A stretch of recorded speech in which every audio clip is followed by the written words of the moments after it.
Excellent. I am joined with the man himself, Michael Maloof.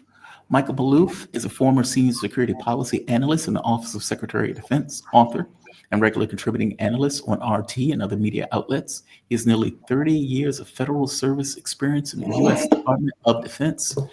Michael, how you doing today, my man? You doing okay? I'm hanging in there. How are you? Yeah, I'm hanging in too. Dragging a bit of ass, but I'm hanging in. Well, I'm glad that you could join me, actually. You're the thanks for having person me. I'm curious to talk to on this. So Donald Trump has Okay. lowered his ultimatum from 50 days. Again, Taco Trump. Trump always chickens out. In this case, you could say always cops out, is erratic, etc. Um, I don't know if he realizes this, but this kind of leads into my original point that Trump, A, is either a flagrant liar, which I think he is, or B, not entirely in control of his government, which I also think he is. But the fact that you are so inconsistent when you say, okay, 50 days, and then within a few days, because Ukraine is getting the hell beat out of it, you're like, okay, now 10 to 12. Yeah, that doesn't make me trust you more to come into some kind of agreement, deal, or to even take you seriously. He is now down to 10 to 12 days. Give me a take on that. Because I got to be honest with you, I initially believed that the protests was the US way of trying to get rid of Zelensky. I don't think that's the case now. I mean, especially with the notion of, okay, Zelensky is getting the hell beat out of him in regards to on the battlefield. They're about to lose Patros. They're losing Chasiv Yar. They've lost the ability to have manpower to even fill the gaps enough where they can maintain. And so I would imagine somebody told Trump, hey, Ukraine is getting the hell beat out of it. We need to do something, meaning it's his way of trying to protect and save Ukraine. So if they were trying to get rid of Zelensky, this wouldn't be the action. That action would be to just let him fail. Give me your take on the 10-day thing now. Well, you've raised a number of separate points here. First of all, I think Trump feels frustrated that he's not in control of the situation. He's not. Why isn't Putin listening to him? Everyone else does. Everyone else bows down and kisses the ring, except Putin. And I think that this is frustrating the orange man, and I think that consequently he's upset. Well, I'm going to give it 10 to 12 days. Well, the Russians don't care. You can give it all you want, or you can do it. You can stop tomorrow. What are you going to stop? I mean, you're changing your sides all the time, and I think Putin has been very consistent in what he's doing, and he needs to hold course. What Trump fails to talk about is a number of things that has to do with Ukraine. Number one, they are lobbing drones and what have you into Moscow, and Russians are responding, but you never hear Trump admitting to that. It's always, well, the Russians. I think we have a deal with the Russians, and next thing I know, they're pumping drones and rockets into Kyiv. Well, that's generally in response to something which occurred the day before, but you don't hear that out of Trump. He's only getting one side, and I don't think he reads his. He may not even be getting it in his intel. So this is a real problem, and it really demonstrates how he's now surrounded by the neocons. He's not in control. And the other thing, too, is that Zelensky himself is not showing any effort toward democratization, given what he just did in the with respect to these, what do you call it? These Sapo and Nebu. the independent anti-corruption groups. Right. Even though they're questionable, but at least it was a beginning, and they were independent. Now they're under his appointee, who he controls. So it really demonstrates that democratization is not working. That corruption rules supreme in that country, and even the EU has picked up on that. And even Lindsey Graham is saying this is not good. So, but Trump is just not listening. He just doesn't know what to do, and I think that all that Putin needs to do now is hold the course. The problem that I'm seeing is that he's probably going to get out of this quagmire and to maybe deviate attention away from the Epstein problem. He probably is going to revisit bombing Iran, and I think that's in order to pull attention away. And he's going after it for a number of, he would go after it for a number of strategic reasons, which I'm sure he's been briefed on, that Iran is absolutely key to the rise of the BRICS countries, the multipolar world order, because Russia, China really look upon Iran as a keystone in their north, south, east, west corridors, especially for Belt and Road Initiative as well as BRICS. So, and also it is and they want to, if the intention, I don't know if this is Trump's intention or it's the neocons and CIA surrounding him without telling him, their intention is to contain Russia because they want to, they haven't been all that successful in Ukraine. So now they're going to hit the underbelly, the soft underbelly, which would be the Caucasus and such as Armenia, Georgia, Azerbaijan especially. And you have also have the Ukrainians and the Israelis now assisting the Azerbaijanis. Yes. And as well as Turkey. So this is something that has, I think, grabbing the attention of Putin. He's watching that, as well as the fact that their attack, that the West's approach toward the underbelly of Russia is also to not only take out Iran, but also serve as a containment for Russia in the south. So I think we're in for further conflict and uncertainty in the weeks to come. I would imagine this time around, if Iran is attacked, I get the sense that China and Russia are going to dump any and everything in their power. Because I think they'll help. I think they'll help them. But I think they'll help. But the agreement that Russia has with Iran is not an Article 5 type of an arrangement. That is true. They'll give them assistance. Right. I envision that they'll give them more missiles and anti-aircraft, anti-missile protection. Well, I get the sense the last time Iran seemingly has this habit of, okay, we'll let you get one shot, we'll give you a warning, and then we are going to get more aggressive. Like the Israelis, apparently in the publication, they were pointing out that Israel had no clue that Iran was going to hit it in the way that it hit it. Like they went for they hit him hard. And Israel was like, yeah, but they've always really just played around the last few times that we've struck them. Not realizing, oh, they're being serious right now.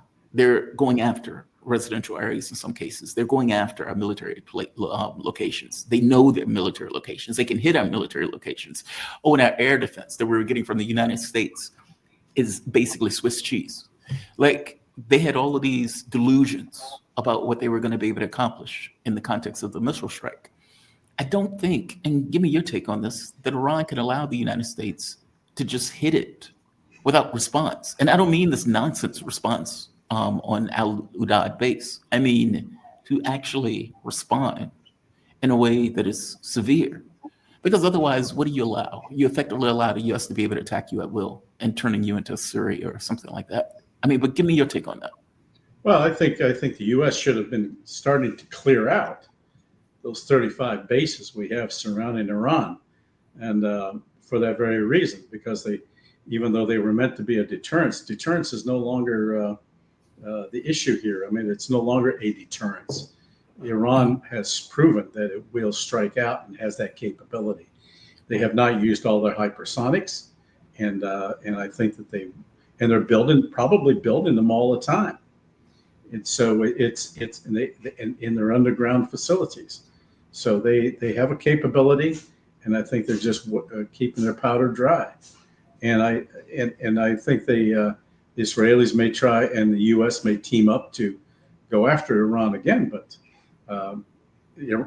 Israel will suffer the consequences, I think, even though they Yeah. may try to attempt to take out the supreme leader and the other leadership. But I think they've learned from. I think the Iranians have probably learned from past experience and have made adjustments as a result. But in terms of Trump's reactions, he's flailing. He's flailing around. He doesn't know what to do, and he does not want to open up another front, but he may be coerced into it. Now he's beginning to show some signs of disagreement with Netanyahu on some very critical points, and particularly on the starvation issue with respect to the Palestinians. And so hopefully, again, the guy just blows hot and cold. There's no consistency in his approach. And I think maybe he's playing one off against the other constantly in order to keep everybody off guard and try to maintain the lead and the leverage in trying to bring closure to these lingering, endless conflicts.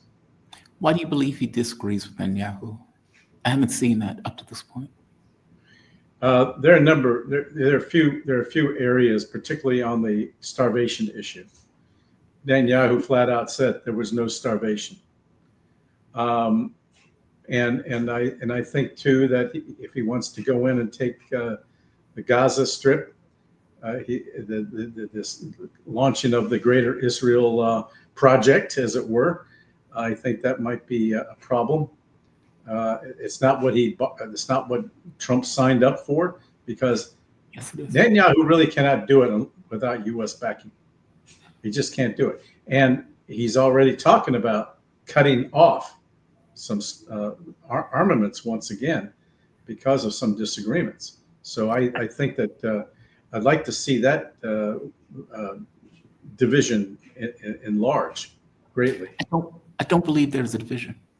I mean, I could show you the video where Donald Trump said, well, Hamas is stealing the food, which means, by definition, Even the IDF said they were not stealing the food. The IDF itself said that.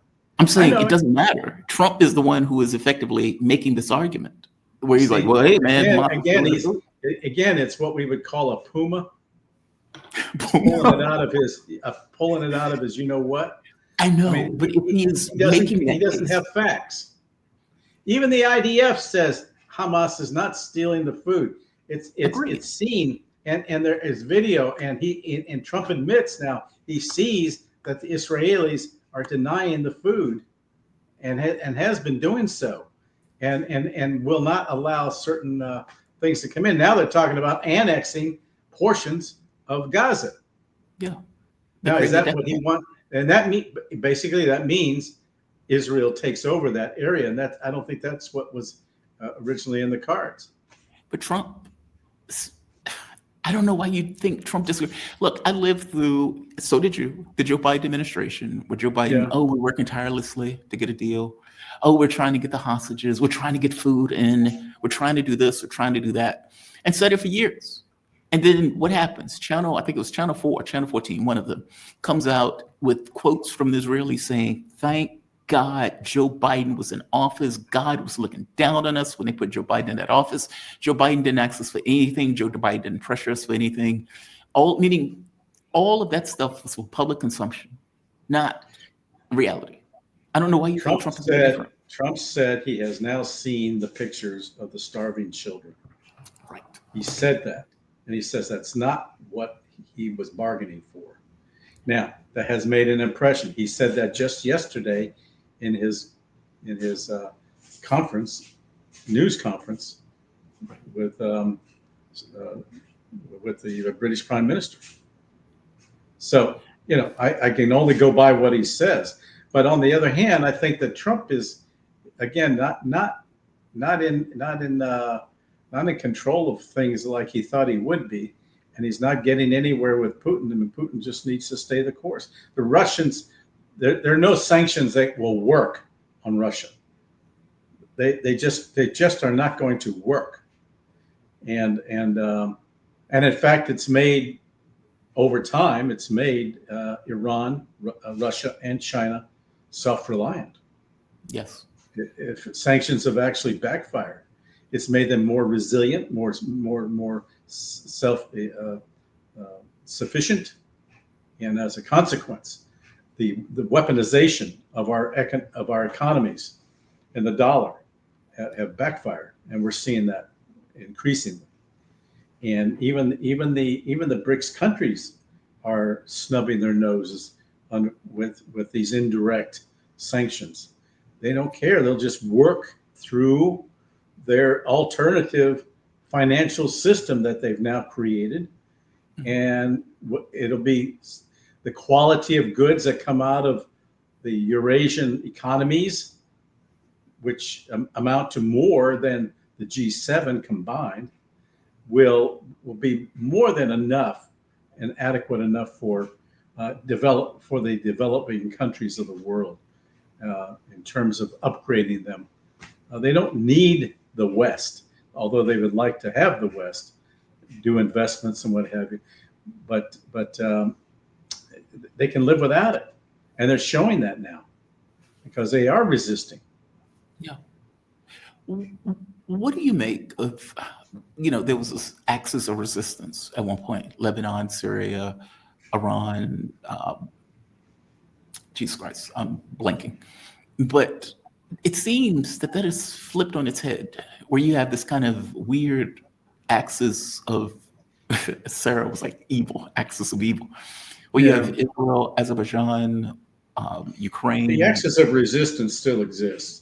They're just keeping a low profile for now. Yeah, they've been weakened. Admittedly, they've been weakened. Hezbollah still has refused to give up its weapons, and that is a condition of Israel. Israel's intention is to take over parts of Syria, which will put it in conflict with Turkey, certainly, and also they want northern Lebanon, and that's going to be resisted at all costs. So and Hezbollah leadership has already stated as such. They refuse, even though the U.S. says that's a condition. Hezbollah has already said they refuse to give up their weapons, and I think that it's going to be Israel's call. If Israel wants to be in perpetual war, that they're going to get it, because it'll be by attrition.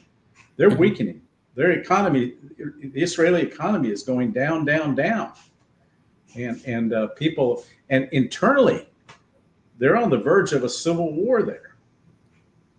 You got the settlers, and I mean, you look at what the settlers are doing, and then you have the rebellion by the ultra conservative religious types.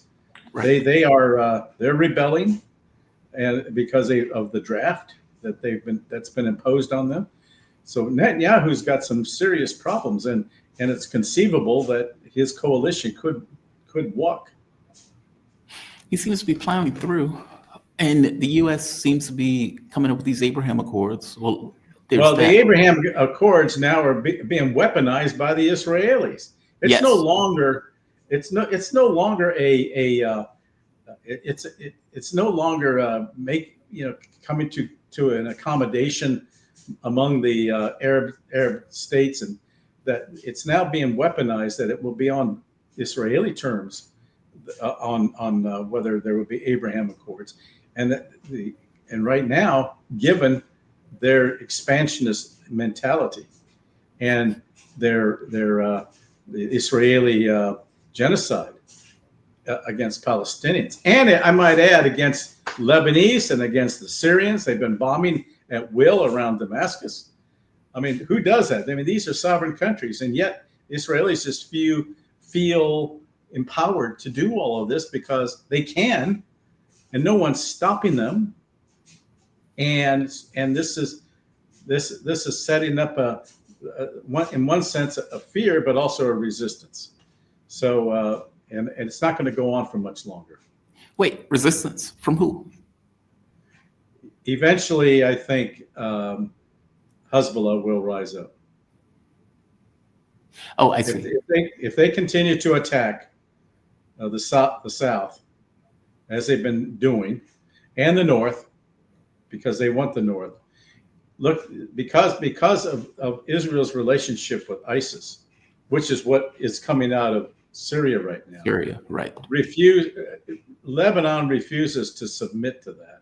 They will not be subjugated to an ISIS takeover. And that's where Hezbollah will come in. And that there will be a major fight within Lebanon if that occurs. And we know there's a history of Israel using ISIS and Al Qaeda for its own purposes. Yeah, Shalani's dogs, those filthy animals that they're effectively using. And even he's not in full control. No. I mean, you've got other elements, militias that are nipping at his heels right now. So it's really he's not on solid ground. Shalani is not on solid ground. I guess it's even though he's trying to give an outward portrayal of trying to get along with the West and all of this stuff and be diplomatic. But the man is just one step away from being Al Qaeda again. Explain to me something. I mean, for one, he doesn't control his own country. There's that.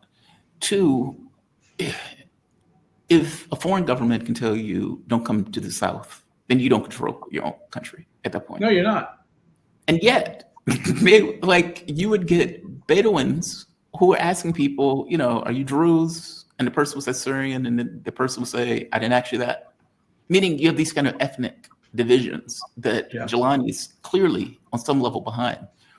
But more to the point, within these ethnic divisions, they would say the Druze are working with the Israelis. When Jelani is allowing Israel to bomb Damascus to the hilt and take territory, it's so contradictory. Oh yeah, there's no. Jelani is not in control, and the West is trying to dictate the terms. Right now, Jelani is backed by the West. It's backed by the United States, right? And the other Western countries. They've taken Jelani off the terrorist list, but at the same time, I think the United States is really upset with Israel, and this is another bone of contention that we raised earlier. That they actually launched attacks into the Druze inside of Syria. The Israelis attacked, and they were back in the Druze, and the Druze historically have always been aligned with the Israelis, even in Lebanon during the Civil War, everything. But why do you think the U.S. is bothered by it? Why is the U.S. what? Bothered by it. You said that the U.S. didn't necessarily agree with Netanyahu. They did. They launched protests with Israel for getting involved in the mess and launching attacks inside of Syria, ostensibly on behalf of the Druze, and the Druze, which were attacking the Arabs that were living in the region. In the Syrian region, it's their country. They wanted to take over, and the Druze from Israel came on over into Syria to back up the Druze which were in Syria and started attacking, backed by the Israeli firepower, and that's what the State Department objected to. But the Druze really attacking the Bedouins. Raised objections. What? I mean, I know that's what they put out. That the Druze were attacking the Bedouins, but were they really doing that? I mean, was it really? Yeah, they were. But Jelani's guys, I mean, when they were going after the Alawites weren't attacking anybody, or the Christians weren't attacking anybody. That's correct. So that's why Jelani's not in full control. It was not his call. He didn't order those attacks. Those were other militias. I don't believe that. I don't believe that. Right now, he's trying to give a portrait of himself as a reasonable, compromising guy that wants to work with the outside world. He's not going to be ordering attacks. It's going to be coming from other militias. that he cannot control, even though he's supposed to be in control, but he's not. So That's why I don't just went think rogue. Jelani's going to last that much longer. So the militias just went rogue. Yeah. Jelani had nothing to do with Yeah. it, despite the fact Yeah, that he was these ISIS. militias all have their own agendas.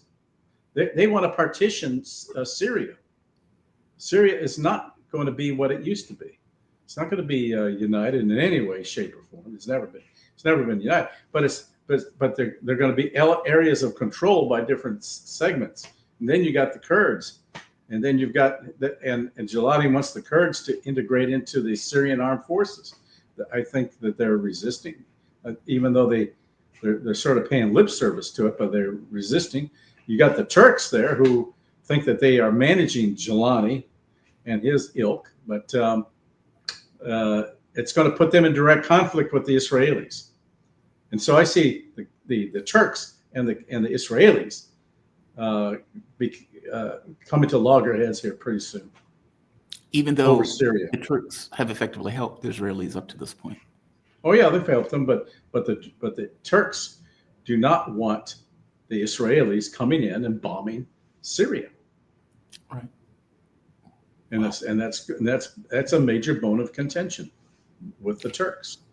One last point before I let you go. I was trying to make this point about this kind of anti-Iran axis that seems to be being created using Azerbaijan, Ukraine, even Israel. Even if we take the Abraham Shield, as they call it, off the table, this is still somewhat of an axis that's being created where they seem to be going after containing, quote unquote, but containing doesn't quite sound right because they've already made airstrikes on Iran. Containing Iran or containing Russia? Containing God, I guess you can say on some level both, because yeah, it is. Yeah, but they're using, but it's also meant as a staging area. Azerbaijan was a staging area for attacks, recent Israeli attacks into Iran. Yeah, and we knew about the bases. Yeah, we knew that would be a step off point to do just that. They have a base. They have a secret base there. The Israelis do. Do you think they're going to be able to get that corridor? What is it called? Zang? Well, there are two corridors involved, and I forget the name of them. But Yeah. The IDF basically controls one of the corridors in Azerbaijan, which is just above Iran. Right. I guess it's the one where Armenia was there was reporting that Armenia was going to sell it to the United States for 99 years, some insane amount of time. Yeah. And then Armenia came back and said, hey, this isn't true. There's also a second corridor which would give the U.S. access as well. The U.S. would have access in the one corridor, and the Israelis would have access in the other corridor, as I understand it. And Azerbaijan has allowed that. And it's meant to counter Iran, but also the U.S. sees an opportunity here to use it to establish a foothold in the Caucasus. And this is not new. I mean, it began under Biden, in which there was an increasing effort to do this, to use the NGOs as a foothold into the region. Now, Georgia, on the other hand, is beginning to look more toward Russia, and EU is threatening, is no longer considering Georgia's application to join the EU, which only makes Russia happy. But the whole area is just turning, and then the Turks also are engaged because they are very close allies with Azerbaijan as well, and they also have their own agenda because they see this as a growth of the Neo-Ottoman Empire.